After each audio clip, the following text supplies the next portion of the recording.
Hello, welcome all of you in this YouTube channel series in which today you are going to study of Introduction to Sundarkand of Valmiki's Ramayana।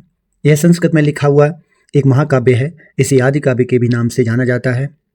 यह सुंदरकांड रामायण के 7 कांडों में से एक बहुत ही महत्वपूर्ण है। यह 5वां कांड है जिसमें हनुमान जी के अतुलनीय और साहसिक कार्यों का वर्णन मिलता है। रामायण के अन्य अध्यायों के विपरीत जिसमें भगवान राम मुख्य पात्र के रूप में है, किंतु सुंदरकांड पूरी तरह से हनुमान जी की भक्ति, शक्ति और विजय को समर्पित करता है। इसमें हनुमान जी मुख्य पात्र के रूप में हैं। चलिए स्टार्ट करते हैं इंट्रोडक्शन टू सुंदरकांड ऑफ वाल्मीकि's Ramayana. In Sanskrit literature, Maharishi Valmiki is celebrated as the poet Harbinger. His reputation as the father of Indian poetry seems to have been legendary. It is he who composed the Ramayana, and an ancient Sanskrit epic. It forms an important part of the Hindu canon Smriti. It deals with the divine Lord Ram and his journey of life. It tells the story of Ram, an incarnation, means avatar, of the Hindu preserver god Vishnu. Thematically, the epic explores the tenets of human existence and the concept of dharma. It is one of the 2 great epics of India, the other being the Mahabharata. Sanskrit साहित्य में महर्षि वाल्मीकि को भविष्य बताने वाले कवि के तौर पर मनाया जाता है। भारतीय कविता के पिता यानी जनक के तौर पर उनकी पहचान बहुत ही मशहूर है। उन्होंने ही रामायण नाम का एक पुराना नाम संस्कृत महाकाव्य लिखा था। यह हिंदू धर्म ग्रंथ स्मृति का एक अहम हिस्सा है। यह भगवान राम और उनके जीवन के सफर के बारे में बताता है, वर्णन करता है। यह राम की कहानी बताता है जो हिंदू पालनहार भगवान विष्णु के अवतार थे। थीमेटिकली यानी थीम या विषय वस्तु के अनुसार हिसाब से बताया जाता है कि यह महाकाव्य इंसानी जिंदगी के उसूलों और धर्म के कॉन्सेप्ट्स को दिखाता है। यह भारत के 2 महान महाकाव्यों में से एक है। दूसरा महाभारत है। पहला रामायण और दूसरा महाभारत है। It is one of the 2 great epics of India, the other being the Mahabharata. It portrays the ideal characters like the ideal servant, the ideal brother, the ideal wife and the ideal king. इसमें आदर्श सेवक, आदर्श भाई, आदर्श पत्नी और आदर्श राजा जैसे आदर्श किरदार दिखाए गए हैं। Valmiki's epic Ramayana is one of the world's most remarkable classics and excels all in its moral appeal. It is full of lessons for all and deserves to be read with interest and profit by all lovers of healthy literature. It is noted for its poetic excellence. It stands equal in rank to the Vedas. It contains the teachings of ancient Hindu sages and presents them through allegory in narrative and the interspersion of the philosophical and the devotional. The characters of Ram, Sita, Lakshman, Bharat, Hanuman and Ravana are all fundamental to the cultural consciousness of India.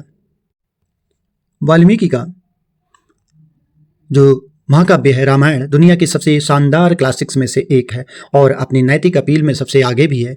यह सभी के लिए सबक से भरा हुआ है और हेल्दी लिटरेचर जिसे पसंद करने वाले सभी लोगों की दिलचस्पी इसमें निहित होती है और फायदे के लिए इसे पढ़ते हैं लोग। यह अपनी बेहतरीन कविताओं के लिए माना जाता है। यह वेदों के बराबर है। जो ऋग्वेद, यजुर्वेद, अथर्ववेद और ऋग्वेद और सामवेद जैसे वेदों की रचना जो ब्रह्मा जी के द्वारा करवाई गई थी वही बताई गई। इसमें पुराने हिंदू ऋषियों की शिक्षाएं हैं और उन्हें कहानी के रूप के जरिए और दार्शनिक और भक्ति के बीच में पेश किया गया। राम, सीता, लक्ष्मण, भरत और हनुमान और रावण के किरदार भारत की सांस्कृतिक चेतना के लिए बुनियादी हैं। 7 kandas.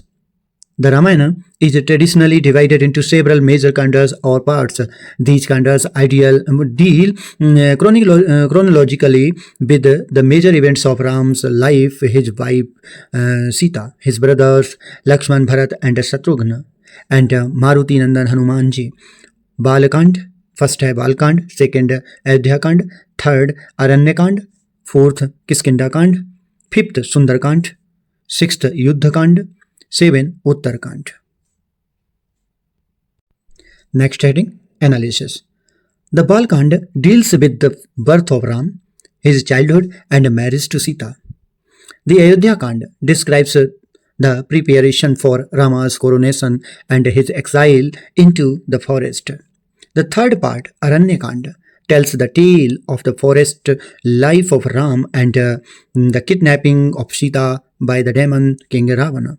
The Kiskinda Kanda narrates the story of the meeting of Hanuman with Ram, the destruction of Vanara King Vali, and the coronation of his younger brother Sugriva on the throne of the kingdom of Kiskinda. The fifth part is a Sundarkanda that is important for our syllabus, which narrates the heroism of Hanuman and his flight to Lanka and meeting with Sita. The Yuddha Kanda describes the battle between Rama's and Ravana's armies. The last Uttarakhand describes the birth of Love and Kush to Sita, their coronation to the throne of Ayodhya, and Rama's final departure from the world. पूरी रामायण का जो विश्लेषण है, जो 7 अध्यायों में से यानी 7 कांडों में बताया गया है। बालकांड राम के जन्म, उनके बचपन और सीता से शादी के बारे में बताता है। अयोध्या कांड में राम के राज्याभिषेक की तैयारी और उनके वनवास के बारे में बताया गया है। तीसरा कांड अरण्य कांड राम के वन जीवन और राक्षस राजा रावण द्वारा सीता के अपहरण की कहानी को बताता है। किष्किंधा कांड में हनुमान और राम की मुलाकात, वानर राजा वाली का नाश और उनके छोटे भाई सुग्रीव के किष्किंधा राज्य की गद्दी को पर राज तिलक की कहानी को दर्शाता है। 5वां जो कांड है सुंदरकांड, जो हमारे सिलेबस के लिए बहुत ज़रूरी है और बताया गया है, जिसमें हनुमान जी की बहादुरी, लंका की उनकी उड़ान और सीता से मुलाकात के बारे में बताता है। युद्ध कांड में राम और रावण की सेनाओं के बीच की लड़ाई के बारे में बताया जाता है। आखिरी जो कांड है उत्तरकांड में लव और कुश के सीता से जन्म, अयोध्या की गद्दी पर उनके राज तिलक और राम के दुनिया से आखिरी विदाई के बारे में बताया जाता है। यह डिटेल स्टडी है about Sundarkand. Sundarkand is the 5th and most poetic book of the Valmiki Ramayana, focusing on the heroic adventure of Hanuman. It describes Hanuman's journey to Lanka to find Sita, his courage in the face of danger, his devotion to Rama, and his successful efforts to deliver Rama's message, ultimately causing a great fire in Lanka before his return. Sundarkand के बारे में, सुंदरकांड वाल्मीकि रामायण की 5वीं और सबसे काव्यात्मक पुस्तक है, जो हनुमान के बहादुरी भरे कारनामों पर फोकस करती नजर आती है। इसमें सीता को ढूंढने के लिए हनुमान जी की यात्रा, लंका यात्रा और खतरे का सामना करने में उनकी हिम्मत, राम के प्रति उनकी भक्ति, निष्ठा भाव और राम का संदेश पहुंचाने की उनकी सफल कोशिशों के बारे में बताता है, जिससे आखिरकार उनके लौटने से पहले लंका में एक बड़ी आग लगाई गई थी। Lord Shiva has established its importance.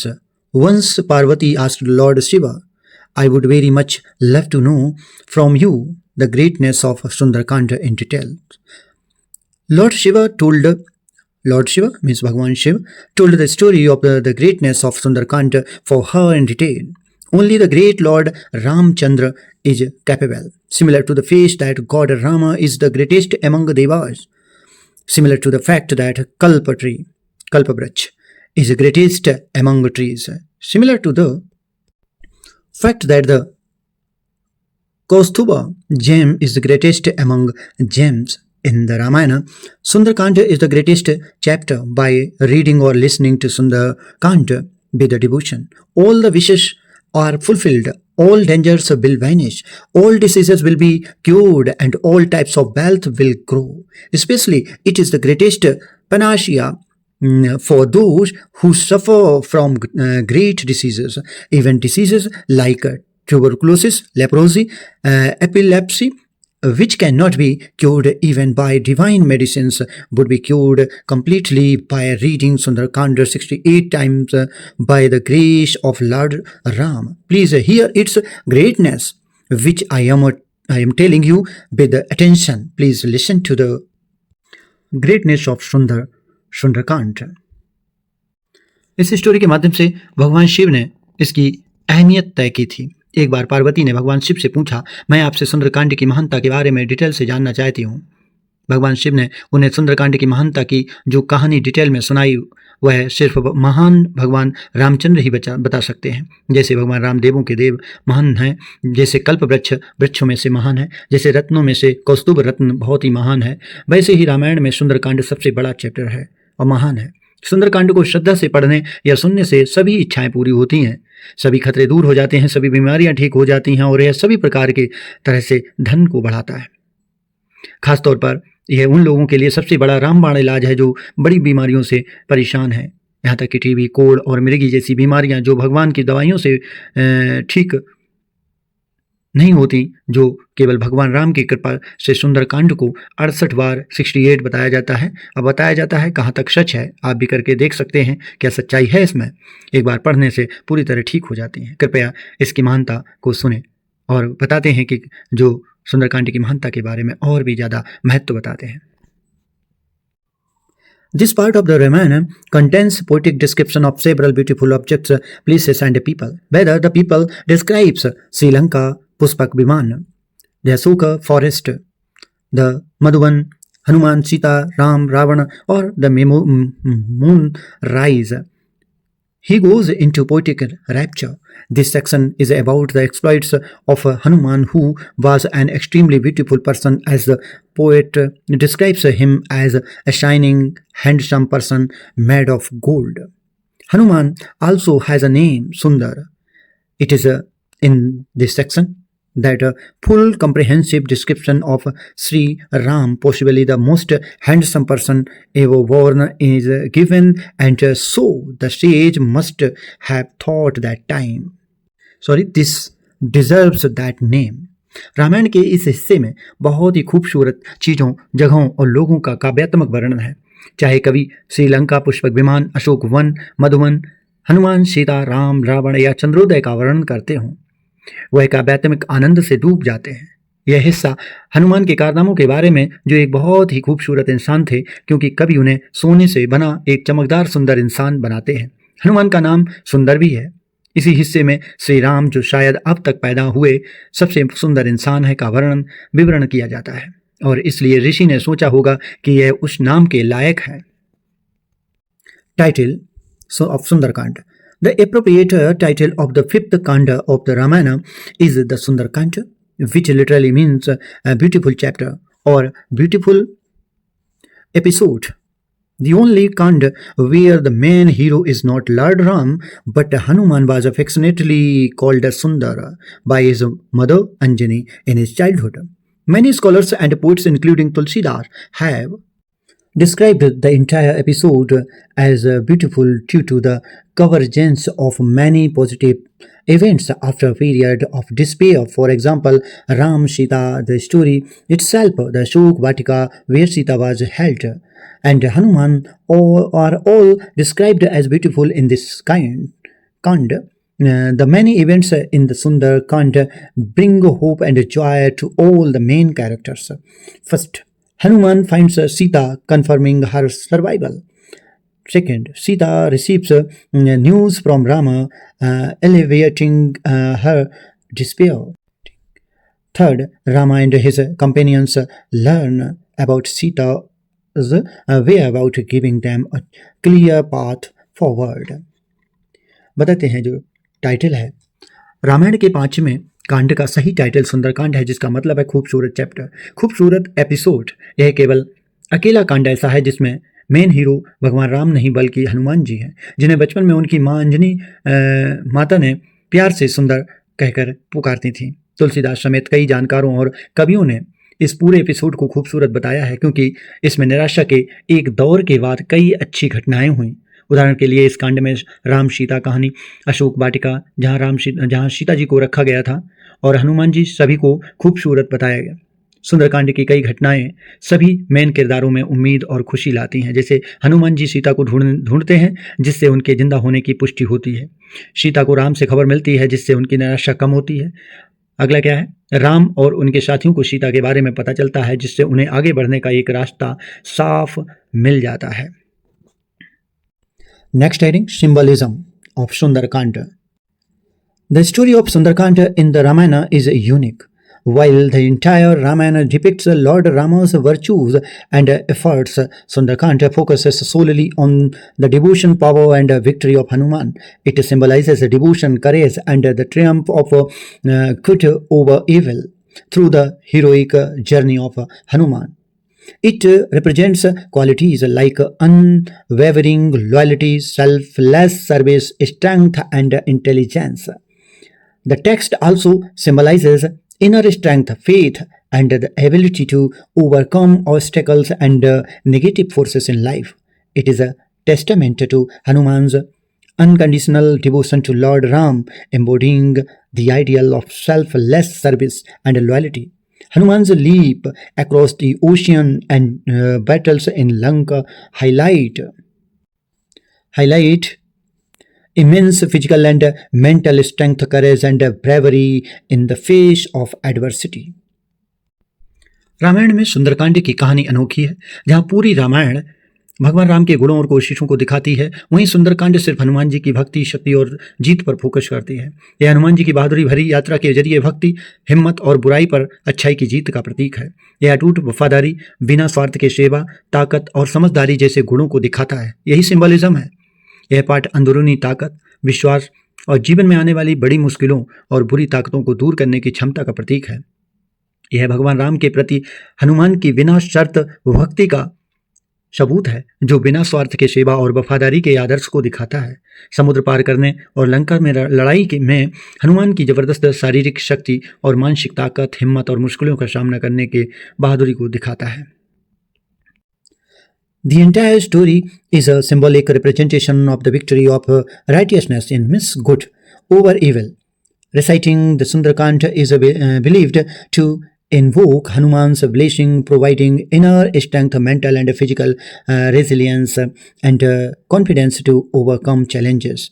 The text showcases Hanuman's superior intelligence as he navigates his mission, facing challenges with both power and wit.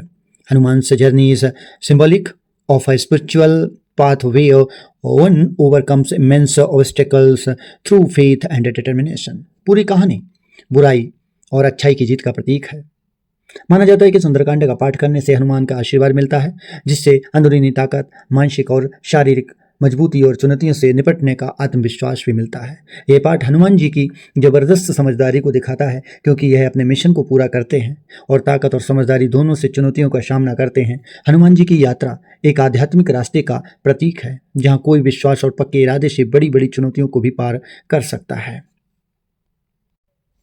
It is said that Lanka was situated on the Trikut mountain, which means the crest of three mountains. One of these mountains is Subela Parvat, where the war took place. The second is Neel Parvat, where the city of Lanka was located. And the third is Sundar Parvat, where Ashoka Vatika garden was situated. It was in this Ashoka Vatika that Ravan held Sita captive, and it is the main event of this chapter that gives it the name Sundarkand. कहा जाता है कि लंका त्रिकूट पहाड़ पर बसी हुई थी, जिसका मतलब है तीन पहाड़ों की चोटी। एक पहाड़ों में से एक सुबेल पर्वत जहां युद्ध हुआ था, दूसरा नील पर्वत जहां लंका शहर बसा था, और तीसरा सुंदर पर्वत जहां अशोक वाटिका बगीचा बसा हुआ था। इसी अशोक वाटिका में रावण ने सीता जी को बंदी बनाया था, और यही इस चैप्टर की मुख्य घटना का जिससे इसे सुंदर कांड नाम मिला है। यह वीडियो इंट्रोडक्शन तो सुंदरकांड ऑफ वाल्मीकि रामायण के ऊपर बनाई गई है। यह डिटेल जानकारी जो भी आपके कभी सिलेबस में पढ़ती हो, जो इंग्लिश लिटरेचर और इंग्लिश लैंग्वेज और साथ ही साथ फाउंडेशन इंग्लिश कोर्स के सिलेबस में रहता है, जो introduction to Sundarkand of Valmiki Ramayan के नाम से जब भी मिलता है तो इसमें शॉर्ट आंसर, लॉन्ग आंसर इससे आप बना सकते हो। आपको यह वीडियो कैसी लगी कृपया लाइक करें, शेयर, सब्सक्राइब करें और कमेंट भी करें। मिलते हैं दूसरी नई वीडियो के साथ, तब तक के लिए धन्यवाद।